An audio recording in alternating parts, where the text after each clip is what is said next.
Khehla, thina asiwona amavaka baba, asiwona amagwala.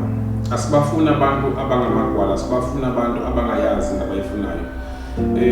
Wonke umuntu oza kithi ekhaya, wonke umuntu oza ngapha kwelakithi kwamhlabeni ngana kufuna kube umuntu onesibindi.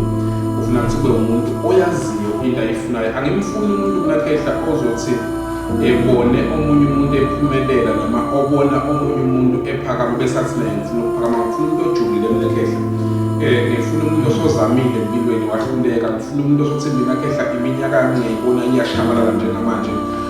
Ngiyabona ukuthi ngizofa ngishiye izingane zami zingenalutho, ngishiye izingane zami zingenakudla, zingenafa.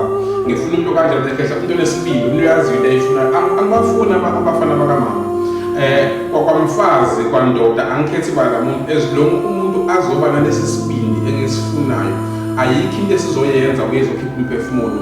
Angeke simnike into ezomuhle ebusuku ezomlalisa kanzima, kodwa ngiyamdinga umuntu onesibindi owaziyo ukuthi izinto zesintu ziyahlonishwa, asigeze ichithisiwe khehla.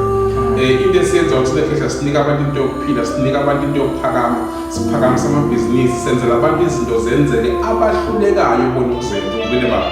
So ke angimfuni umuntu khehla ozoza kimi ngoba naku ebone umngani wakhe ephumelela eduze kwakhe wangaphumelela yena.